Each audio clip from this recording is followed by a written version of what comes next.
السلام علیکم ورحمۃ اللہ نحمدہ ونصلی علی رسولہ الکریم اما بعد فاعوذ باللہ من الشیطان الرجیم بسم اللہ الرحمن الرحیم رب اشرح لی صدری ویسر لی امری واحلل عقدۃ من لسانی یفقہوا قولی۔ جی سورہ البقرہ ہم تیاری کر رہے تھے اس کی، اور اس میں ہم نے 3 گروپس کا احوال پڑھا تھا۔ آخری گروپ جو منافقین کا تھا اس کے بارے میں اللہ سبحانہ تعالیٰ نے مزید 2 مثالیں بھی اس میں بیان کی ہیں تاکہ انسان ان کے بارے میں صحیح طرح سے سمجھ سکے اور اپنے عمل کو منافقت سے بچائے۔ تو اللہ تعالیٰ نے فرمایا مثلہم کمثل الذی استوقد نارا، ان کی مثال اس شخص کی سی ہے جس نے ایک آگ روشن کی، پھر جب اس آگ نے ان کے ماحول کو روشن کر دیا تو اللہ نے ان کا نور سلب کر لیا اور انہیں اندھیروں میں چھوڑ دیا کہ انہیں کچھ سجھائی نہیں دیتا۔ تو منافقین کی مثال دی جا رہی ہے کہ اسلام کے واضح دلائل ان کے سامنے آئے لیکن اس کے باوجود وہ نفاق کی گمراہی میں پھنسے رہے۔ تو اسلام کے واضح دلائل کو یہاں پر روشنی سے تشبیہ دی گئی ہے کہ جیسے کسی جگہ پر ہم لائٹ جلاتے ہیں تو وہاں پر چیزیں صاف نظر آنے لگتی ہیں، لیکن پھر ضد اور عناد کی وجہ سے ان لوگوں نے اسلام کو قبول نہیں کیا، یعنی واضح نظر آنے والی روشنی کا انکار کیا اور دنیاوی خواہشات میں ایسے پڑے ہوئے تھے کہ انہوں نے اپنی منافقت پر ایمان کا پردہ ڈال دیا، تو اللہ تعالیٰ نے ان کی روشنی ان سے سلب کر لی۔ یہ مراد نہیں کہ اللہ تعالیٰ ظالم ہے، بلکہ انہوں نے اپنے اختیار کی آزادی کا صحیح استعمال نہیں کیا تو وہ حقیقت دیکھنے کی قوت سے ہی محروم ہو گئے۔ اس کے بعد فرمایا وہ بہرے ہیں، گونگے ہیں، اندھے ہیں، چنانچہ وہ واپس نہیں آئیں گے۔ ٹھیک ہے، یعنی بہرے گونگے اندھے کس لحاظ سے کہ ہدایت کو قبول نہیں کریں گے تو واپس ہدایت کی طرف نہیں پلٹیں گے، یعنی پکے منافق ہیں، اعتقادی منافق، عقیدہ ہی خراب ہے، کیونکہ واپس نہ پلٹنے کی بات آ گئی نا، تو کافروں کی حالت ہے ان کی بھی۔ دوسری مثال بیان کی او کصیب من السماء، یا پھر ان منافقوں کی مثال ایسی ہے جیسے آسمان سے برستی ایک بارش ہو جس میں اندھیریاں بھی ہوں اور گرج بھی اور چمک بھی، اور کڑکوں کی آواز پر موت کے خوف سے اپنی انگلیاں اپنے کانوں میں دے لیتے ہیں، اور اللہ تعالیٰ نے کافروں کو گھیرے میں لے رکھا ہے۔ تو منافقین کے دوسرے گروہ کی مثال دی جا رہی ہے جو اسلام کے بارے میں تذبذب کا شکار تھے، یعنی کوئی شبہات کہ پتہ نہیں ہم ٹھیک بھی کر رہے ہیں کہ نہیں اس کو قبول کر کے۔ تو جب اسلام کی حقانیت کے دلائل سامنے آئے تو اسلام کی طرف جھکاؤ پیدا ہوا اور وہ اسلام کی طرف بڑھنے لگے، لیکن جب آسان احکامات آتے تو وہ کر لیتے، لیکن جہاں پر کچھ ایسی چیزیں آتی جو ان کی مرضی کے مطابق نہ ہوتی، خواہش نفس کے خلاف ہوتی، تو پھر رک جاتے۔ ٹھیک ہے، تو یہاں پر جو قرآن ہے اور اس کی جو وحی الہی ہے اس کو چمک سے اور یعنی کہ برستی بارش جو وحی الہی برس رہی ہے اور جس سے روحوں کو سیراب کیا جا سکتا ہے اس کا بتایا جا رہا ہے، اور اندھیریاں کیا ہیں جو ان کے لیے مشکل احکامات تھے، ٹھیک ہے، جو ان کو گرج و چمک کی طرح لگتے تھے۔ تو اللہ تعالیٰ نے ان کے لیے فرمایا ایسا لگتا ہے کہ بجلی ان کی آنکھوں کو اچک لے جائے گی جب بھی ان کے لیے روشنی کر دیتی ہے، اور تو وہ اس روشنی میں چل پڑتے ہیں، اور جب وہ ان پر اندھیرا کر دیتی ہے تو وہ کھڑے رہ جاتے ہیں، اور اگر اللہ چاہتا تو ان کے سننے اور دیکھنے کی طاقت چھین لیتا، بے شک اللہ ہر چیز پر خوب قدرت رکھتا ہے۔ تو اللہ اب یہاں پر یہ ان منافقین کی بات ہو رہی ہے جو ہمارے باندھے کبھی کبھار کچھ اسلام کے احکامات پر عمل کر لیتے ہیں اور کچھ پر نہیں کرتے، تو ان کے لیے مہلت ہے، یعنی ان کی ہدایت کا دروازہ کھلا ہوا ہے، اور حال ان کا یہی ہے کہ جب روشنی ہوتی ہے تو چل پڑتے ہیں اور جب اندھیرا ہوتا ہے تو پھر کیا کرتے ہیں، کھڑے کے کھڑے رہ جاتے ہیں، اور اللہ تعالیٰ چاہتا تو ان کا بھی وہی حال کرتا جو پہلے منافقوں کا ہوا ہے۔ اب یہاں سے اللہ سبحانہ وتعالیٰ تمام انسانیت کو مخاطب کرے، فرمایا یا ایھا الناس اعبدوا ربکم، اے لوگو اپنے اس پروردگار کی عبادت کرو جس نے تمہیں اور ان لوگوں کو پیدا کیا جو تم سے پہلے گزرے ہیں تاکہ تم پرہیزگار بن جاؤ، تاکہ تم تقوی اختیار کرو، یعنی اللہ کانشیس ہو جاؤ۔ ٹھیک ہے، تو یہاں پر عبادت کیوں کرنی ہے رب کی؟ کیونکہ وہی تو ہمارا خالق ہے، مالک ہے، اس نے تو ہمیں پیدا کی ہے، ٹھیک ہے، تو عبادت کا حق بھی وہی رکھتا ہے، کیونکہ عبادت کا مطلب بنیادی طور پر کیا ہوتا ہے کہ غلام ہونا۔ تو غلام کیا کرتا ہے، اپنے آقا کی بات سنتا ہے، مانتا ہے، تو جس آقا نے اس کو پیدا کیا ہے وہی حق رکھتا ہے کہ اس کی بات مانی جائے، یعنی عبادت کی جائے اور اسی سے مدد طلب کی جائے۔ اس رب کا تعارف دیا جا رہا ہے، الذی جعل لکم الارض فراشا والسماء بناء، وہ پروردگار جس نے تمہارے لیے زمین کو بچھونا بنایا اور آسمان کو چھت اور آسمان سے پانی برسایا، پھر اس کے ذریعے تمہارے رزق کے طور پر پھل نکالے، لہٰذا تم اللہ کے ساتھ شریک نہ ٹھہراؤ جبکہ تم یہ سب باتیں جانتے ہو۔ ٹھیک ہے، تو زمین اور آسمان سے ایسی آسان مثال یعنی نشانیاں بتائی جا رہی ہیں جو ہر شخص کے مشاہدے میں آ سکتی ہیں۔ یعنی ایسا نہیں ہوتا کہ کوئی شخص دنیا میں ہو اور وہ آسمان و زمین کو نہ دیکھے، تو اللہ تعالیٰ نے فرمایا کہ زمین کو دیکھو کیسے تمہارے لیے ایک فرش کی طرح بچھا دیا اور آسمان کو بطور چھت تمہارے اوپر کھڑا کیا اور اس میں سے پانی برسایا جس میں تمہارے لیے رزق کا سامان ہے، نہ صرف تمہارے لیے بلکہ باقی جاندار کے لیے، اور ان سے بھی تم ہی فائدے حاصل کرتے ہو۔ تو یعنی انسان یہ چیزیں جانتا بوجھتا ہے، اس کو پتہ ہے کہ رب کون ہے، کون پیدا کرتا ہے، کس کے حکم سے یعنی بارشیں ہوتی ہیں، اور یعنی یہ سارا نظام کوئی مخلوق تو نہیں چلا سکتی، خالق ہی چلا رہا ہے۔ تو اللہ تعالیٰ فرما رہے ہیں کہ اس کے ساتھ ند یعنی شریک نہ ٹھہراؤ، جو اللہ کے مخالف جن کو تم کھڑے کر دو، حالانکہ تم اس بات کو جانتے ہو۔ اور پھر فرمایا، اور اگر تم اس قرآن کے بارے میں ذرا بھی شک میں ہو جو ہم نے اپنے بندے محمد صلی اللہ علیہ وسلم پر اتارا ہے تو اس جیسی کوئی ایک صورت ہی بنا لاؤ، اور اگر سچے ہو تو اللہ کے سوا اپنے تمام مددگاروں کو بلا لو۔ ٹھیک ہے، جو شروع میں ہم نے پڑھا ذالک الکتاب لا ریب فیہ، کہ یہ وہ کتاب ہے جس میں کوئی شک نہیں ہے، لیکن مشرکین مکہ شک کرتے تھے کہ یہ پتہ نہیں محمد اس کو صلی اللہ علیہ وسلم خود ہی گھڑ کے لے ہیں۔ تو اللہ تعالیٰ نے اسی آیت میں چیلنج دے دیا ہے کہ اگر تمہیں اس بات کے بارے میں شک ہے تو پھر تم بھی ایسی ایک صورت ہی بنا لاؤ، پورا قرآن تو کیا، ایک صورت ہی اپنی طرح سے گھڑ کے لے آؤ اور اللہ کے علاوہ تمام مددگاروں کو بلاؤ، تو تمہیں خود ہی پتہ چل جائے گا کہ تم حق پر ہو یا باطل پر۔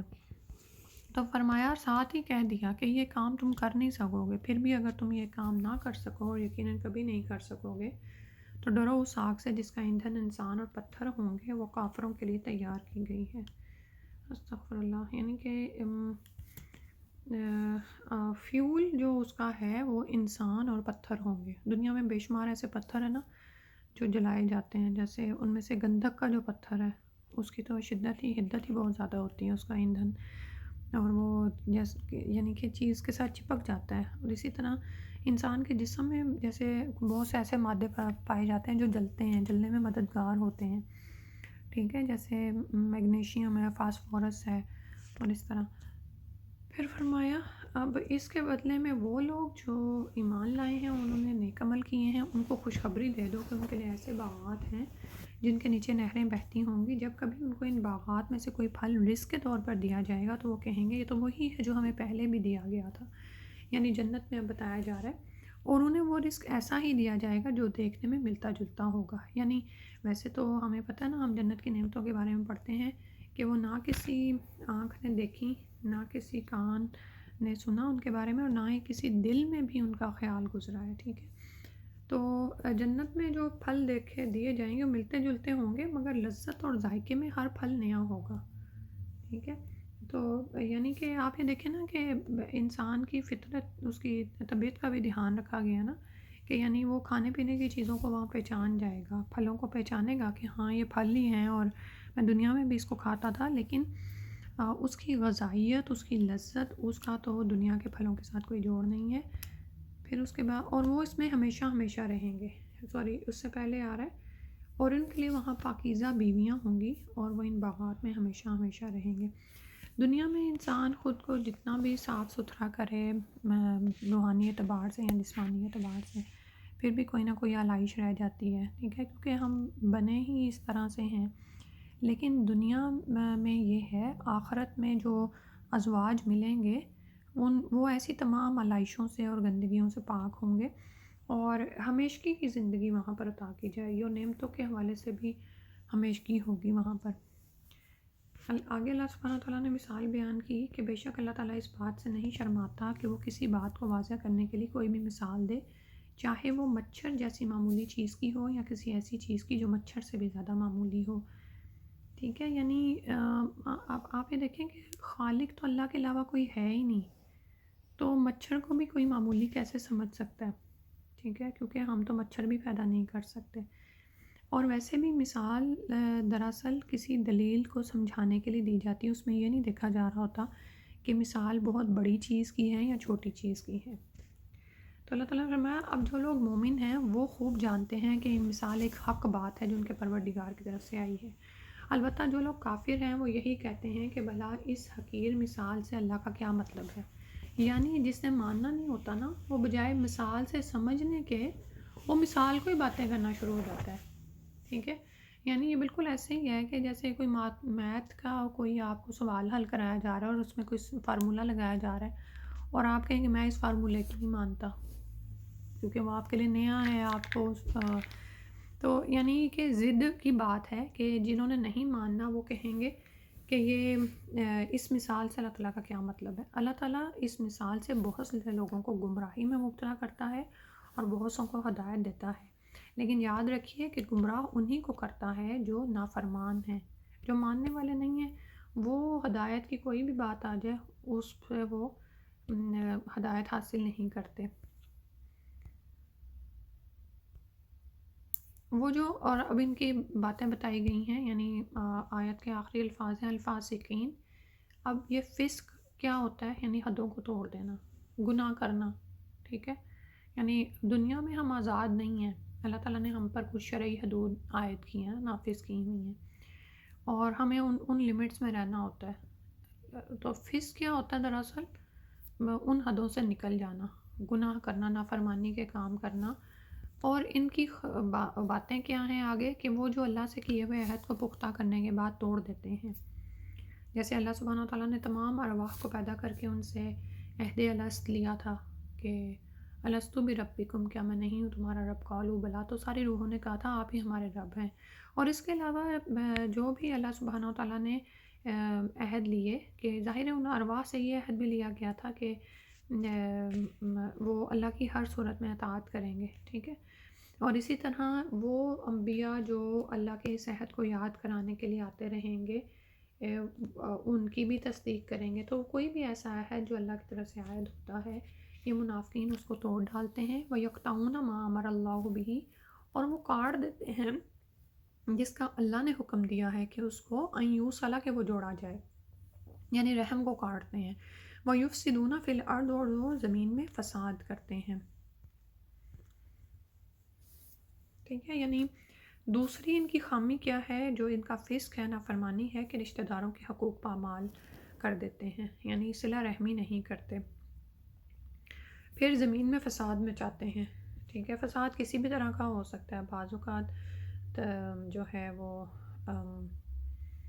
حسی فساد ہوتا ہے، یعنی جو نظر آتا ہے، محسوس کیا جا سکتا ہے. کچھ معنوی فساد ہوتے ہیں، ٹھیک ہے، جو نظر نہیں آتے. تو یعنی جھوٹ اور دھوکہ دہی اور ایسی تمام چیزیں جس سے دوسروں کے حقوق تلف کیے جائیں.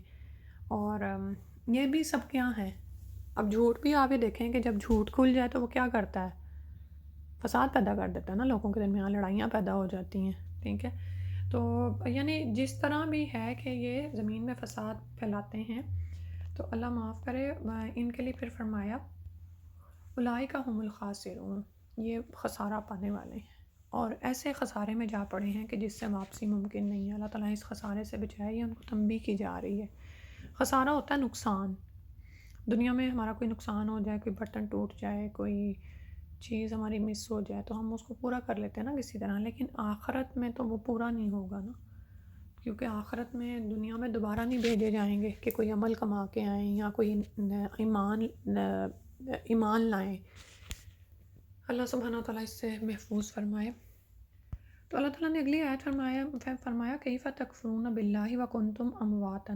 یہاں پر زندگی اور موت کی چار جو حالتیں جن سے ہم گزرتے ہیں وہ بتائی جا رہی ہیں کہ تم اللہ کے ساتھ کفر کا طرز عمل آخر کیسے اختیار کر لیتے ہو، حالانکہ تم بے جان تھے، اسی نے تمہیں زندگی بخشی. یعنی موت کو پہلے پیدا فرمایا نا، الذی خلق الموت والحیات لیبلوکم.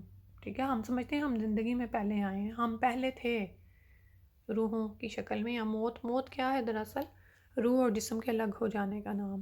تو روحیں تو ہماری جیسے ابھی آپ کو بتایا کہ اللہ تعالیٰ نے تمام قیامت تک کی آنے والی روحوں کو پیدا کیا اور ان کو اپنے سامنے کھڑا کیا، ٹھیک ہے. اور جس شخص کا جو پیدا ہونے کا وقت ہے تو پھر اس کو دنیا کا ایک جسم دیا جاتا ہے اور پھر روح ڈال دی جاتی ہے، جیسے رحم مادر میں روح پھونکی جاتی ہے نا بچے کے اندر. تو پہلے کیا ہے؟ موت ہے. تم پہلے بے جان تھے، اس نے تمہیں زندگی دی. پھر ہم اس وقت دوسری فیز سے گزر رہے ہیں، دوسرے یعنی کہ مرحلے پہ ہیں، ٹھیک ہے. سیکنڈ سیڑھی کہہ لیں آپ، یعنی اسٹیپ ہے. اس کے بعد اب موت آئے گی، ٹھیک ہے. تو اب کوئی کہہ سکتا ہے کہ مجھے تو نہیں پتا کہ میں پہلے کبھی تھا، یعنی میری کوئی روح تھی اور اس نے کوئی اللہ سے عہد لیا تھا. لیکن نا ہر شخص کو دنیا میں اللہ سبحانہ تعالیٰ کسی نہ کسی ایسے طرز عمل سے گزارتے ہیں کہ وہ عقل و غور و فکر کرے اور اپنے مالک کو پہچان جائے کہ ہاں میرا مالک ہے اور اس نے مجھ سے یہ وعدہ لیا تھا، ٹھیک ہے. دوسری فیز ہم سبھی دیکھتے ہیں، اور اسی طرح ہم کتنے ہی لوگوں کو زندگی میں مرتے ہوئے دیکھ ہی لیتے ہیں. بہت بھی کسی کو کسی جیل خانے میں بند رکھا جائے اور اسے بتایا ہی نہ جائے کہ موت بھی کوئی چیز ہوتی ہے، تو پھر بھی وہ زندگی میں مشاہدہ کر ہی لیتا ہے. اپنے ہی جسم میں ہم مشاہدہ کر لیتے ہیں کہ ہم جو کل تھے وہ آج نہیں ہیں، ٹھیک ہے نا. اور پھر اس طرح کرتے کرتے کیا ہے کہ پھر انسان تیسرے مرحلے میں داخل ہوتا ہے، مر جاتا ہے. اور جو رب یہ سب کچھ کرنے پر قادر ہے، اس نے تمہیں اس دنیا میں کسی مقصد کے لیے پیدا کیا، وہ تمہیں دوبارہ اٹھا کھڑا کرے گا، یعنی دوسری زندگی دی جائے گی. اور وہ دوسری زندگی میں آپ کو کیا ملے گا؟ وہ اس زندگی کے عمل پہ، ایمان اور عمل پہ یعنی کہ انحصار کرتا ہے، منحصر ہے، ٹھیک ہے. یعنی یہ دنیا میں جو کچھ بھی آپ کو دیا گیا ہے یہ اپنی اس دنیا کو اچھا بنانے کے لیے دیا گیا ہے. لیکن ہم یوزلی کیا کرتے ہیں؟ ہم غافل ہیں دوسری زندگی سے، ٹھیک ہے. ہم اسی زندگی کو سنوارنے میں ہی سارے اسباب لگا دیتے ہیں. تو اللہ سبحانہ تعالیٰ کتنے مہربان ہیں کہ اللہ تعالیٰ نے فرمایا ہے کہ تمہیں ان سارے مراحل سے گزارا جا رہا ہے، تو پھر تم اللہ کا انکار کرتے ہو اور تم بھول جاتے ہو کہ ثم الیہ ترجعون، کہ اسی کی طرف لوٹایا جانا ہے. اپنے ایک ایک عمل کا، ایک ایک نعمت کا جو دیے گئے ہو حساب لیا جانا ہے. اللہ وہ ذات ہے، وہی ہے جس نے زمین میں جو کچھ ہے تمہارے لیے پیدا کیا. پھر وہ آسمان کی طرف متوجہ ہوا، چنانچہ ان کو 7 آسمانوں کی شکل میں ٹھیک ٹھیک بنا دیا، اور وہ ہر چیز کا پورا علم رکھنے والا ہے. تو انسان کو توجہ دلائی جا رہی ہے کہ دیکھو سب کچھ تو اللہ تعالیٰ کا عطا کردہ ہے، اور ہر چیز اس کی توحید کی گواہی دے رہی ہے. وہ وحدہ لا شریک ہے. اللہ کے نظام میں آپ کو کہیں سے یہ ایسا کوئی کچھ نہیں نظر آتا کہ اللہ تعالیٰ نے اپنے کوئی اختیارات میں کسی کو شریک کیا ہوا ہے. کیونکہ جب ہم دنیا کے نظام کو دیکھتے ہیں اور ایک مملکت کے اگر 2 بادشاہ ہوں تو وہ چل نہیں سکتی. دنیا میں ہر وقت لڑائی رہتی ہے، آپ یہ دیکھیں کہ ملکوں کے مابین، ٹھیک ہے. اور وہ اسلام اور کفر کی جنگ نہیں ہوتی بسا اوقات، وہ صرف مملکت کو یا بادشاہت کو حاصل کرنے کے لیے ہوتی ہے، یا اپنی بادشاہت کو ایکسپینڈ کرنے کے لیے ہوتی ہے. تو اگر اسی طرح زمین و آسمان میں ایک کے علاوہ بھی کوئی الہ ہوتا تو یہ ممکن نہیں تھا کہ وہ آپس میں جنگ نہ کرتے، اور ایک تو ہر وقت یہی جنگ چھڑی رہتی کہ دوسرا اس پر قابض ہونے کی کوشش کرتا رہتا. تو توحید کی گواہی ہر چیز دے رہی ہے، اس کے باوجود انسان کیا کرتا ہے؟ کیف تکفرون باللہ، ٹھیک ہے. نعوذ باللہ، اللہ تعالیٰ ہمیں اس سے بچائے. تو اللہ تعالیٰ نے پھر فرمایا کہ وہی ہے وہ ذات جس نے زمین میں جو کچھ بنایا ہے سارے کا سارا، پھر وہ آسمانوں کی طرف متوجہ اور اس کو 7 آسمان بنا دیا. تو آسمان کیا ہے؟ 7 ہیں، جو ہمیں قرآن سے پتہ چلتا ہے، ٹھیک ہے. اور حدیث ہمیں بتاتی ہے کہ ہر آسمان سے دوسرے آسمان تک کا فاصلہ 500 سال کی مسافت ہے، اور اس طرح ٹوٹل 7 آسمان ہیں. اور اس کے اوپر جا کر پھر پانی ہے اور کرسی ہے اور پھر عرش ہے، ٹھیک ہے. اور جنت الفردوس کی چھت رحمان کا عرش ہے، ٹھیک ہے. تو سبحان اللہ، یہ اللہ تعالیٰ کی قدرت اور اس کی تخلیق ہے کہ آپ یہ دیکھیں 2 آسمانوں کے درمیان اتنا فاصلہ ہے کہ کوئی ان کو عبور ہی نہیں کر سکتا. اور دوسری طرف ہم دیکھتے ہیں کہ اللہ کی ایک مخلوق فرشتے روزانہ صبح و شام آپ کے اعمال لے کے جا رہے ہیں.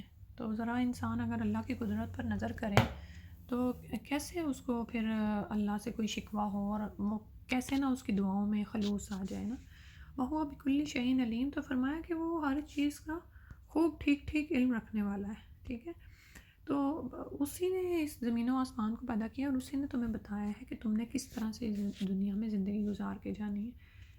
اور یہاں سے اب آدم علیہ السلام کا قصہ بیان ہو رہا ہے، اور اس میں بھی آپ یہ دیکھیں کہ ہمیں غافل نہیں رکھا گیا، ہمیں ہمارے ماضی سے بتایا کے متعلق بتایا جا رہا ہے. آپ دیکھیں کوئی بھی بچہ جو ہوتا ہے نا، جب تھوڑا سا شعور حاصل کرتا ہے تو پھر اس کو یہی سوال بے چین کرتے ہیں، اچھا مجھے کس نے پیدا کیا ہے، میں نے کیا کرنا ہے، میں نے کہاں جانا ہے. تو ہر ماں باپ اپنے اپنے جو بھی ان کے عقائد ہوتے ہیں اس کے مطابق رہنمائی کر رہے ہوتے ہیں بچوں کی. ٹھیک ہے، حالانکہ اللہ تعالیٰ نے انسان کو فطرت خدا پہ پیدا کیا ہے، فطرت الہی پہ بچہ پیدا کیا ہے. تو اللہ تعالیٰ یہ قرآن میں بتا رہے ہیں کہ اس وقت کا تذکرہ سنو جب تمہارے پروردگار نے فرشتوں سے کہا کہ میں زمین میں ایک خلیفہ بنانے والا ہوں. وہ کہنے لگے کہ آپ زمین میں ایسی مخلوق پیدا کریں گے جو اس میں فساد مچائے اور خون خرابہ کرے، حالانکہ ہم آپ کی تسبیح اور حمد و تقدیس میں لگے ہوئے ہیں. اللہ نے کہا میں وہ باتیں جانتا ہوں جو تم نہیں جانتے.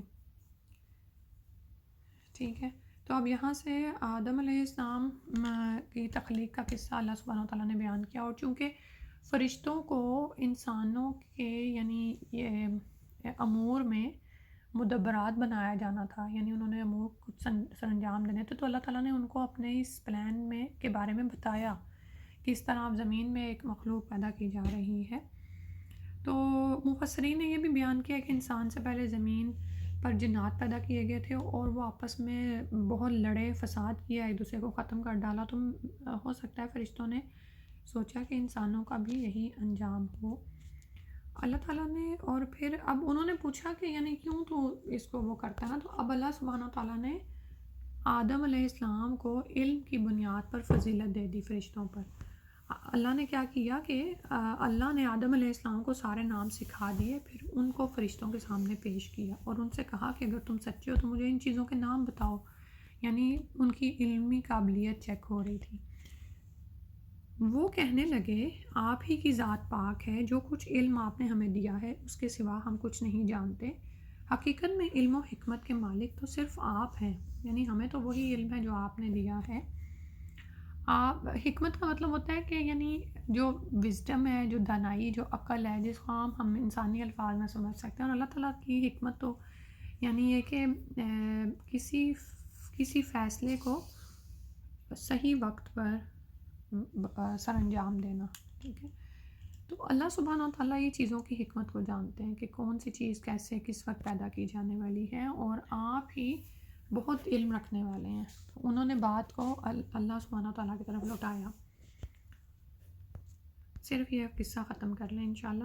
اللہ نے کہا آدم تم ان کو ان چیزوں کے نام بتا دو. چنانچہ جب اس نے ان کے نام ان کو بتا دیے تو اللہ تعالیٰ نے فرشتوں سے کہا کیا میں نے تم سے نہیں کہا تھا کہ میں آسمانوں اور زمین کے بھید جانتا ہوں، اور جو کچھ تم ظاہر کرتے ہو اور جو کچھ تم چھپاتے ہو مجھے ان سب کا علم ہے. جی انشاءاللہ اس سے آگے اگلی دفعہ شروع کریں گے، کیونکہ اب جب فرشتوں کو کہا جائے گا کہ آدم علیہ السلام کو سجدہ کریں تو پھر قصہ لمبا ہو جائے گا. اللہ سبحانہ تعالیٰ اسی کی ہمیں سمجھ کی اور دین پر استقامت اختیار کرنے کی اور اس دین کو پھیلانے کی توفیق عطا فرما دیں. آمین. سبحانک اللہم و بحمدک اشہد ان لا الہ الا انت استغفرک و اتوب الیک. السلام علیکم و رحمۃ اللہ.